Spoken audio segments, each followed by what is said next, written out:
Hello, everybody. Thank you for joining the Great Dynamics podcast. I'm your host, Ahmed Hassan. And today it's another solo episode, not for the lack of guests, but as maybe some of you know, I've been traveling with the family. We've been gone for almost a month, traveling in Japan. And I was aiming on doing episodes while I was there. And then being in a hotel room with a 10-month-old, it was very hard to do any recordings and in other places too. And I will have to say, I just wanted to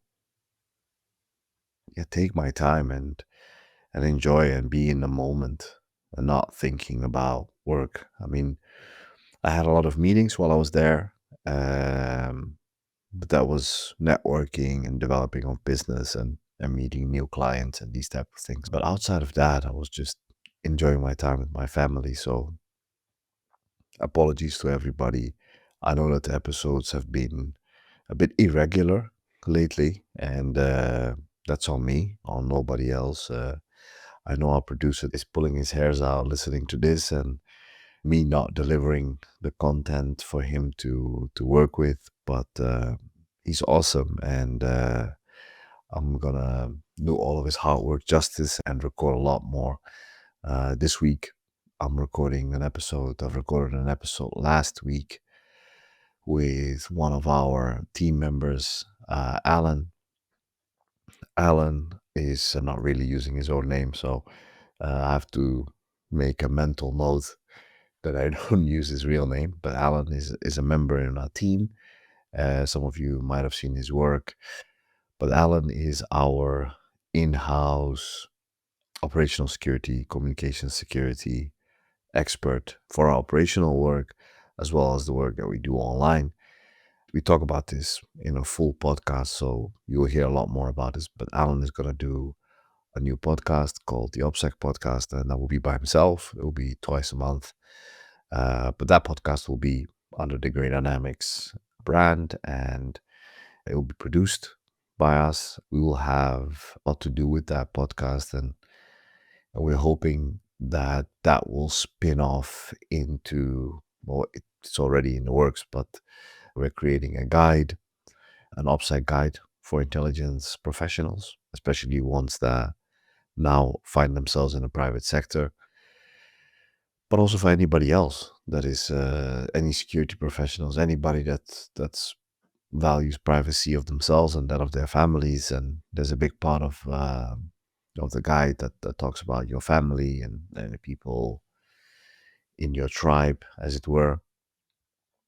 So we go into that a lot, and I think for everybody that enjoys what we do and kind of geeks out on technology, you're gonna love this podcast, and you will also see and hear about some of the concepts and solutions we offer our clients, mainly the clients offline, and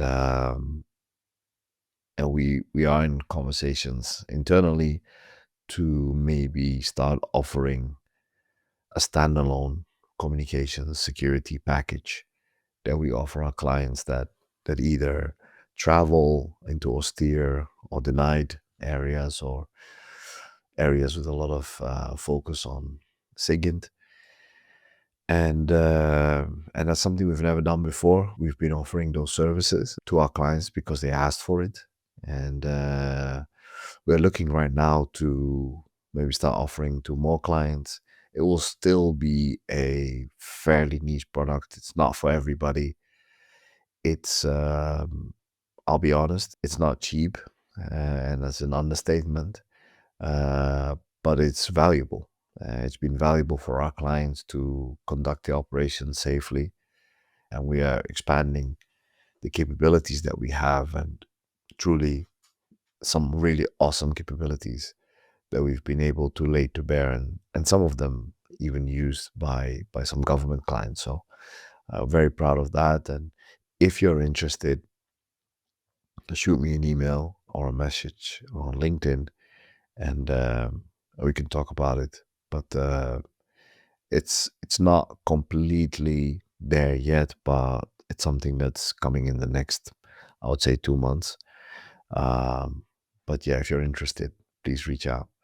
And yeah, and then the extension of that, some of the things that you can implement yourself will be topics in the podcast, in the OPSEC podcast, as well as in the guides, and that will probably lead into a course, a OPSEC course, and it will probably be a fairly high end course for people who really need it. But obviously, it's open to anybody. But we definitely recommend it for an audience that that is either C-suite level or is dealing with very sensitive topics or sensitive areas. So uh, that's later this year. And while we're talking on our courses and the school, really happy how that's going and the development of it. Before I talk about the other big announcement that I was going to make during this episode, I wanted to quickly go into something really interesting. And the last time we did a workshop, we had a lot of professional analysts and professional employers, so security, police, law enforcement, military, ask us questions about if we do training uh, in house. We do, and on a range of subjects like human intelligence, open source intelligence, and a couple of other things. Obviously, there's certain restrictions on what countries we can do it for and what type of clients. But we can talk a little bit more about that. If you're interested in that, please reach out. We have some of, I would say, the best and brightest in the world when it comes to intelligence and particularly like how it functions in the private sector. People with a lot of experience training some of the best around. So I would say if you're interested in having some of our people come to your office or premises and give training, please let us know. That's a question I get a lot. Yeah, it would be good to engage with anybody that's listening. It, it won't be really interesting for if you're an individual. I would always recommend just to do online courses first if you're an individual learner. But if you're a team or if you're a department, something around those lines, I would recommend you to engage with us um, and email. So, having said that announcement, so at the end of the summer, beginning of the fall, if all goes well, God willing, we're gonna launch a course that have been asked about for a very long time, as far as I can remember when we launched our online school. So we've talked about it in the newsletter. We've mentioned it, or I've mentioned it in the podcast. There's some changes that have happened since we talked about it, but I'm talking about our human intelligence course, and this will be a very extensive one. It's an online course, obviously, um, to begin with, but there will also be in-person courses that we're going to do and some other cool stuff. I'll go into that a little bit later. But we are launching a human intelligence course end of the summer, beginning of the fall. We don't have an exact date yet, but that will be announced soon. And we will open up a wait list. We're not exactly sure if we're going to open it up to everybody like our normal courses or we're going to do it in cohorts, as there's a lot of demand and it will be hard to give everybody as much time as we can. But we're aiming to give access to everybody that is willing, with some small restrictions. But the course will be taught not by our in-house champion, John Atwell, who is working on some other things, but we have an awesome person that has been on the podcast and is a good friend of mine, Ray White. Ray is a consummate professional. He's a professional mentor, a government corporate facilitator, and highly experienced trainer and designer of courses for the last 25 years in leadership and development space. He's a retired senior operations officer with the Central Intelligence Agency, and he spent a career in the field leading impactful teams, innovating, finding creative ways to collect sensitive information vital to US national security interests.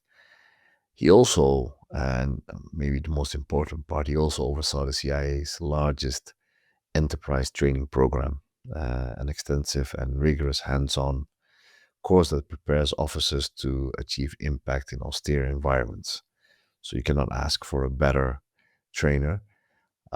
He also designed the curriculum that uniquely wove technology and psychology into learning. So, yeah, very comprehensive, storied background, and again, he's a good friend. We're going to do an episode together where we go and break down the course. Um, I cannot go too much into the content of the course, also because it needs to be vetted by the agency's review board that we are doing everything correctly and we're not teaching things that is classified with endangered sources and methods. So that's one. And what also would make this course really cool is that it will likely have some really interesting guest speakers with extensive backgrounds in intelligence, in the government as well as in the private sector. And so very proud of that. So it's in the early stages right now, but yeah, in a couple of months we we hope to open our doors there, proverbially, because it's an online course, and that will be extended into a face-to-face course. We are also talking to multiple partners to have in-person courses at certain very interesting locations where we can guarantee OPSEC and COMSEC. So if you are a person in uniform, for example, and you're interested in this type of training, we're working on a location that will facilitate that. And you'd be comfortable as well as secure in participating. But really looking forward to have Ray and joining our team. There's another program that Ray and colleagues of his, Tim Bosworth, another program that we're looking to bring on board, which is more of a corporate training program with human intelligence principles underpinned. We'll come to that very soon, and we're still negotiating on that. So I hope, Ray, you don't mind me talking about it already. And yeah, really exciting times. Because there's the agreement with Ray, so I'm fairly comfortable in saying this, but there are 3 or 4 other really amazing instructors that we are in talks with to launch courses later this year and beginning of next year. As you can imagine, these courses, they take longer. They're a bit more extensive as a single course than the current course setup that we have. And yeah, so there will be some changes in that, and really looking forward to that. And it's an area that we're really proud of, and all the people that have been doing the courses and the feedback that we've gotten has been awesome. And yeah, makes us think that it's something that we want to double and triple down on and continue to keep building. And I'm very sorry if this all sounds like a long-winded pitch, but this is some of the announcements that I wanted to get out of the way, there's some really exciting partnerships that we're working on. And you can't wait to announce them. So they're coming with some people that may or may not have been on this podcast before. So yeah, keep an eye out on that. That's gonna be pretty awesome. And lastly, announcement wise, before I go into some of the stuff that I wanted to talk about today around the world and intelligence in particular, there is something that I wanted to mention before I move on when it comes to feedback. And feedback from you guys, feedback from the people on the newsletter, on social media, via email. I know we have a very strong listener base for this podcast. I see the numbers, but I would love if everybody could give a review and give us some feedback and help us improve, so I know that we as a team are on the right track and we are delivering on what you guys want and what you guys are interested in. So that's something, that I know I always say it at the end of the episode, and I want to just say it up front, and I would really appreciate it that you guys could engage with us on that. So enough with the announcements and shameless plugging for our services. I will go into, and I hope you guys don't mind, a little reflection on my travels in Japan. Well, an amazing country with an amazing people. I have never been in a country where it was that well organized, that smooth sailing, extremely polite, very respectful, and really interesting. The history, the art, the everything.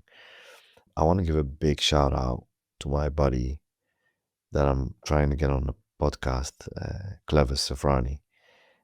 Clevis is the man who opened a lot of the doors for me in Japan and set up some really cool meetings for me with some really interesting companies and people in government. And it's really interesting to see Japan changing, particularly around its national security apparatus, where it's looking at rapidly becoming more self-sufficient in the defense development space, as well as, if you can call it, strategic autonomy, while still maintaining partnerships and allies, even though it's becoming increasingly difficult as more and more countries are starting to look inward.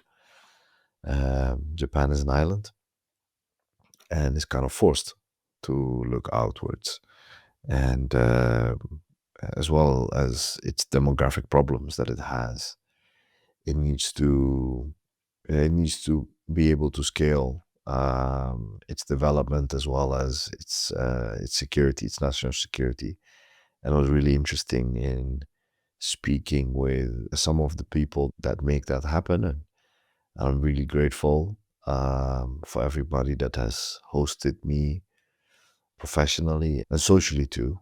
So saw some amazing places in Japan, and we had an amazing time, myself and definitely my family. So it's I can highly recommend it to anybody. I mean, I think most people would love to go to Japan, so I don't think they really need me to be an ambassador for for their travels. I would say they're having some over tourism issues at the moment. We just arrived after the cherry blossom season, maybe a couple days or a week after it, and so it was not as busy. But if you're strategic, then and you know the right places to go, I think it's not that bad.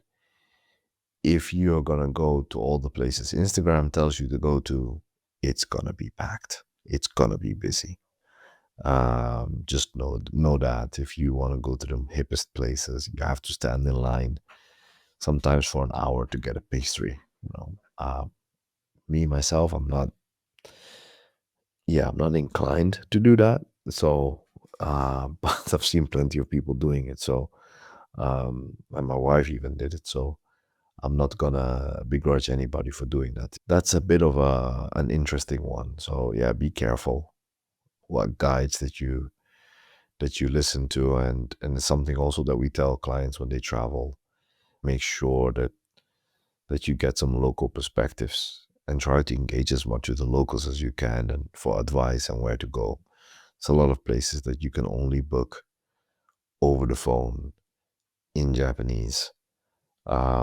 Japan is in one way one of the most advanced countries I've ever been to, and in some cases for a developed country, for a modern country, in some ways also very conservative in still maybe not being as developed with websites and apps and all these kind of things. And it has it obviously, but there's a lot of use of cash still, and it's a very interesting dichotomy in Japan, I would say.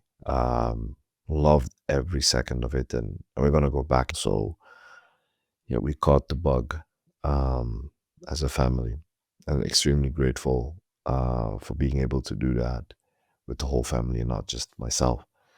And while I was there, I've been obviously reading a lot more, getting involved with what's going on, and I wanted to talk about the term political risk. I hear that so often, political risk, and how geopolitics affects or can affect your business or your business continuity negatively. And that's often the connotation with risk. Sadly, not enough is talked about opportunity because there's risk and reward, but the reward is never spoken about.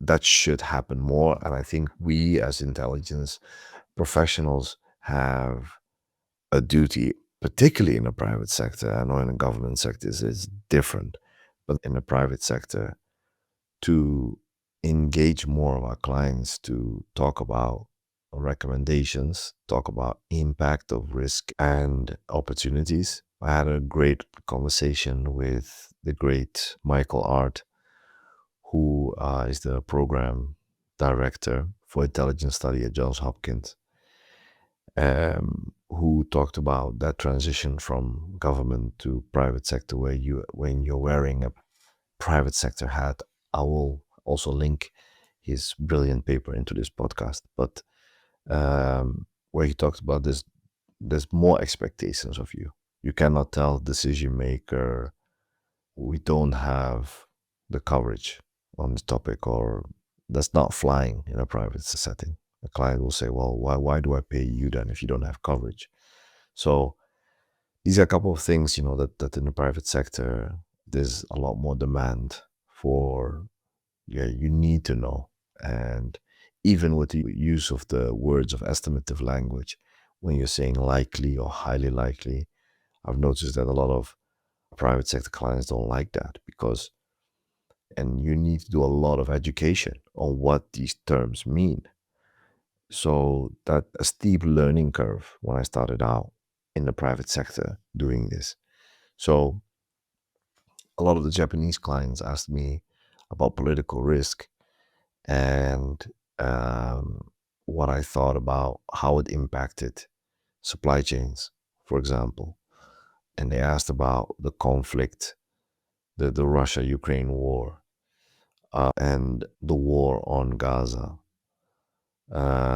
Kashmir, because when I was there, India and Pakistan were almost at war. They were at war, kind of, before the ceasefire.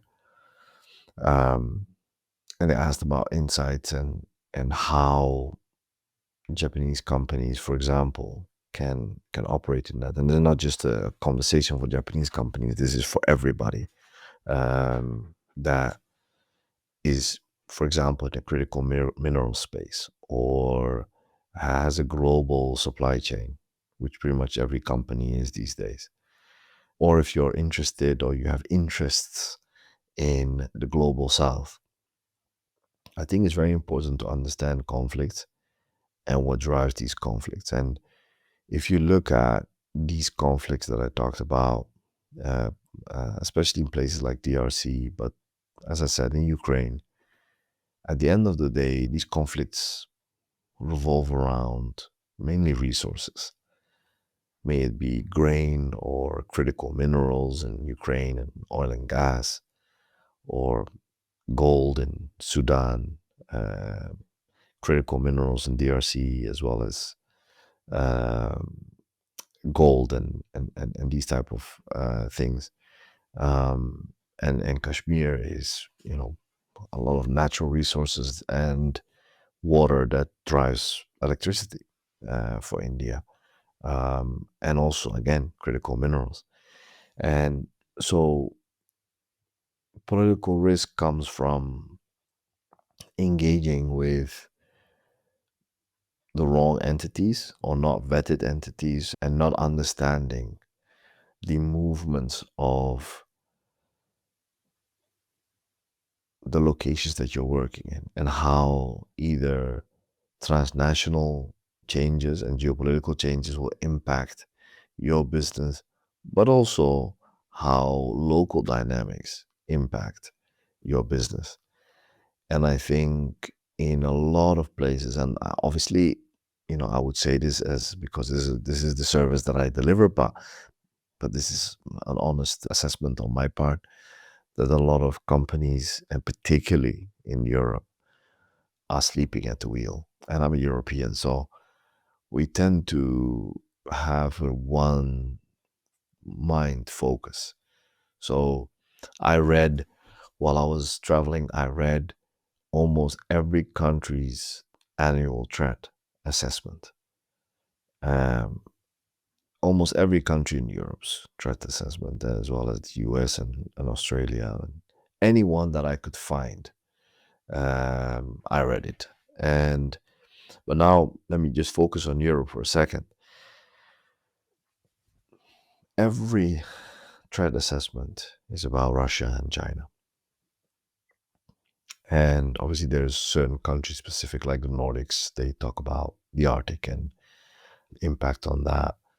It's interesting to see if you go back a couple of years of the threat assessment, it was all terrorism or heavily terrorism. And now it's, they say peer to peer or nation state actors.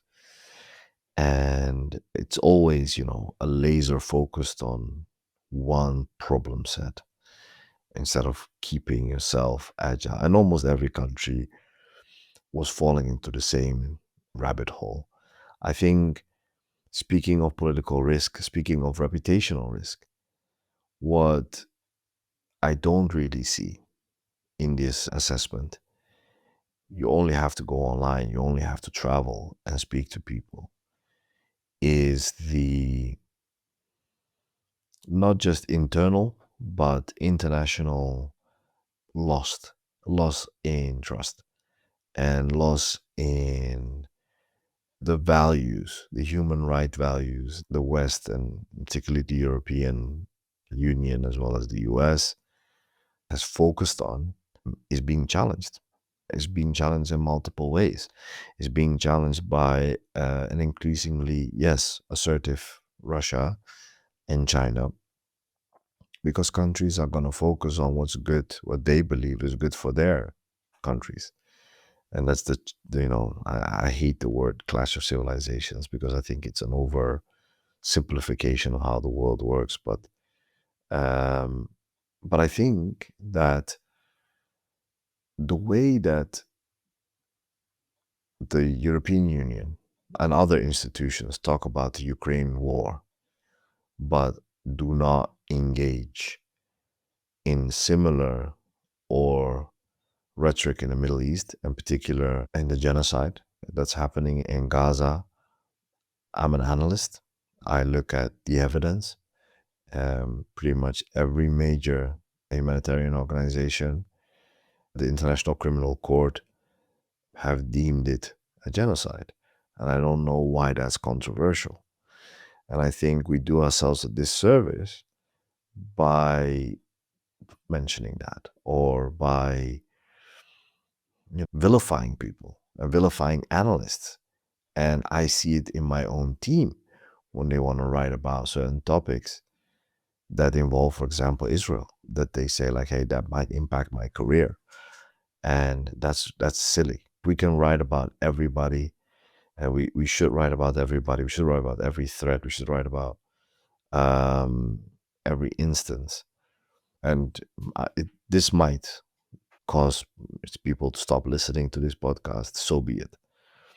I see videos of blown up children every day, not for the fun of it. It's I have to stay up to date, and my team has to stay up to date on what's going on in the places that our clients have interest in. But the point that I'm trying to make is that by denying or by ignoring this issue or by employing some sort of a double standard, the West and its moral compass is being challenged.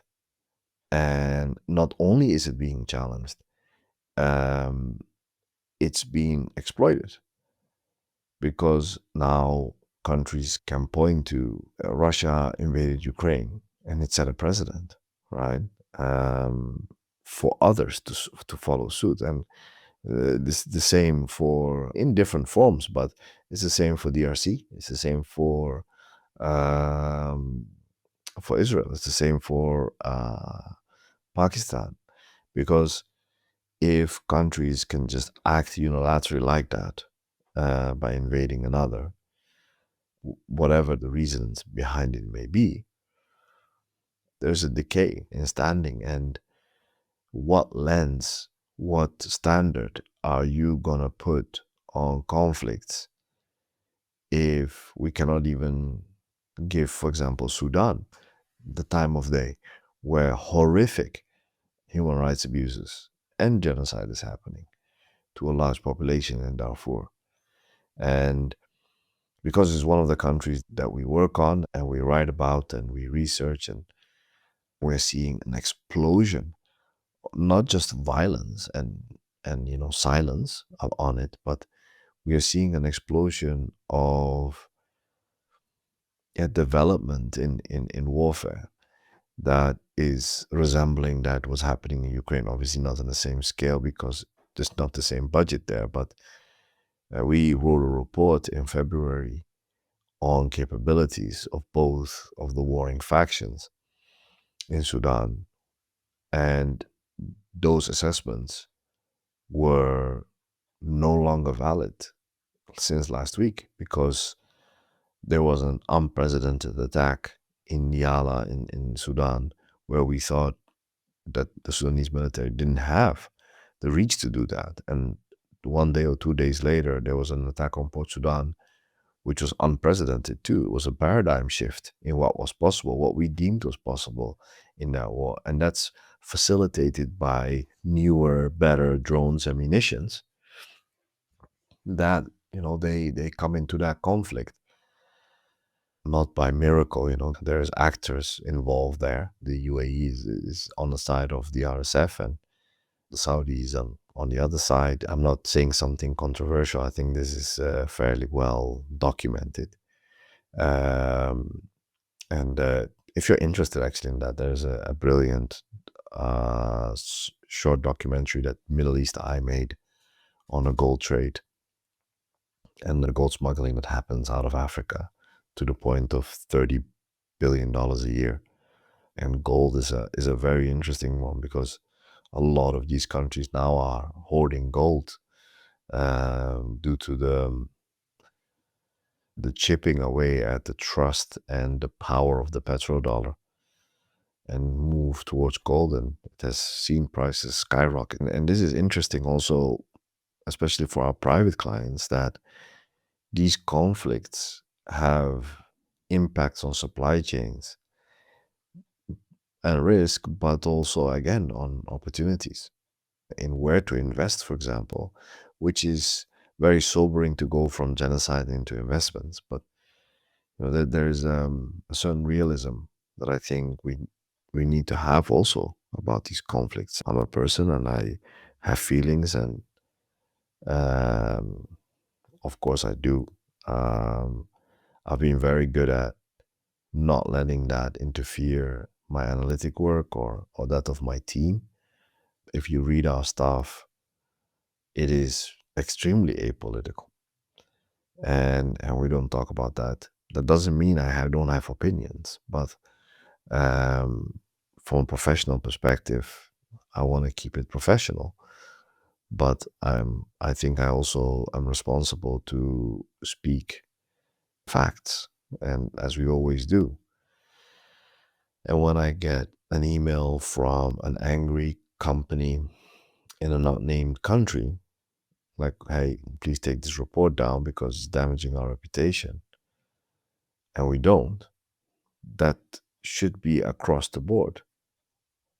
And if a Western country asks me to take an article down that has zero impact on operational security, and it's completely open source with all my sources or that of my team shared, I treat that the same way if it would be quote unquote adversarial country. And that's the line that we are gonna maintain.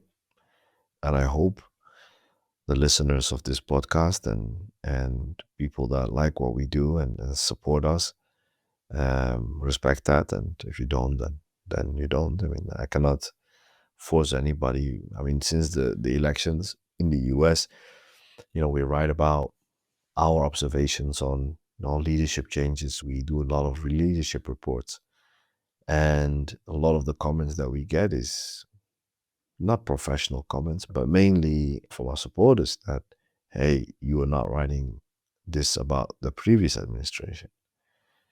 And well, that has a very simple answer because we only started doing leadership analysis since September. So there's not much there to put that on. But we've done leadership analysis across the board, all over the world. And we love doing them and we keep doing them. And if it's maybe not positive in a way that you see somebody you support, let's also put our objective. Maybe that's hard, but let's try to be fair and objective and not devolve into a cult of personality, or as the kids say, stan culture, coming from the famous Eminem song "Stan," where diehard fans now are called Stan, has been called Stans. But we're seeing that, and we're seeing a more and more angry online environment from people. And when injustices are not spoken about or when double standards are applied, that's what happens. And it creates also fertile breeding grounds for disinformation. But let's not mistake, the voting for a lot of interesting parties around the world are happening because of the loss of trust in institutions. And that's very dangerous. And the answer to that is not by censoring or limiting speech. It's by improving and creating more speech and opening up more and being more transparent. That's the only way to regain trust, and not by hiding. And we live in an interconnected, fast-paced world where one of the most important public spaces of discourse is now in the hands of a private individual, and where the control of government is a lot less. But then you're stuck on the whims of an individual.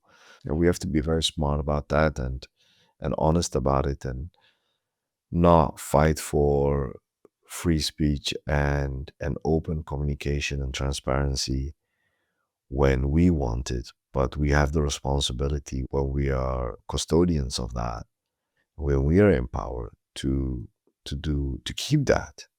and not turn that around. And and the world is watching, and a lot of people, they, and sorry again, if it feels like I'm ranting, apologies for that, but this is, I'm speaking what I see, and I always will do. But yeah, I think as a collective West, we need to do better. And and I'm saying that as somebody who, as a small child, you know, came, fled his country as a refugee. My parents had no choice. And now, if I see the treatment of refugees, it makes my heart break, because I have a unique perspective on it. And the distance, I mean, social media has connected us, but it also has numbed us for suffering. And because we don't see the people, we do not see the humanity in each other. And now I'm sounding more and more as emotional, but I think it's very important. I think it's very important for, especially in our profession, to not forget that it's a human profession. Even though there's a rise of AI and there's a screen that is simplifying, and war has become remote to the point that it's a click of a button at human life. So I think you know um, it's important to not take that out of sight. And I think that's enough for this week. And if you made it this far, again, I thank you for listening. I will give a couple of recommendations of what I'm listening to, and what I'm reading at the moment. As I said, I've read a lot of national threat assessments of a lot of countries. I would say that coolest design definitely goes again to Norway. Norwegian intelligence service, hats off. Close second, I would say Lithuania. Amazing stylistic reports. Another one that I found extremely interesting, very wide-eyed and sober, was Finland. Again, the Nordics and the Baltics are doing something right there. So that's something that professionally I've been reading more for myself and my own interest. I've been reading a book called The Four Obsessions of an Extraordinary Executive. It's by Patrick Lencioni. It's um, it's a part of a series of books, very interesting. I highly recommend it. And I want to again give a big shout out to my buddy John Lechner for his book. That is Our Business on Wagner. I keep recommending it to people that find it interesting and follow that conflict, or just generally interested in that discourse and Russia's increasing footprint in Africa. And what I'm watching really, like at the moment, I cannot say I'm really watching anything in particular. New Apple TV show called Friends and Neighbors. I'll be watching that with my wife. It's pretty interesting. It's with John Hamm of Mad Men. It's just a fun watch, not too mind bending, I would say. And I finished season 2 of The Old Man. Again, fantastic. What an amazing show. It's- Some of we've talked about this in another podcast, but some of you remember the very first podcast of the very first Great Dynamics podcast with my good friend Jay. He was the one who recommended The Old Man, and it was fantastic. And season 2 was great again. So highly recommend it. And I also would highly recommend our own publication, because the team has been doing amazing work and has been writing amazing reports. Really enjoying what the team is doing right now. We have some awesome people joining the team, some veterans, veteran intelligence professionals. And yeah, really looking forward in expanding on what we've been doing online, and yeah, making intelligence more accessible and yeah, easier to digest. And we have some really cool podcast episodes coming up. We are doing a recording with Doug London. Doug wrote an amazing book on his life as a case officer with the CIA. Amazing book called The Recruiter, about his life and times. And I'm really looking forward to talking to him and then his exploits and his amazing book. Also, highly recommend that book. I read it a while ago. And there's a couple of other episodes that I cannot remember right now in a moment, but I think I've almost done an hour, which is, I think, a record for me to do it by myself. So I've been just ranting along. If you made it this far, thank you so much for all the patience, the support, the kind words. I see, I read everything, and also the negative stuff. I mean, we also learn from that. I'm not asking you to give me negative feedback, by the way, but if I deserve it, I'll take it. And if we deserve it as a team, we'll take it. But yeah, I appreciate you guys listening. Give us feedback. And if you don't like what I had to say, or hey, reach out. And I gladly engage if I have the time, obviously. Have a good one and enjoy the rest of your day, evening. See you in the next one. Bye-bye.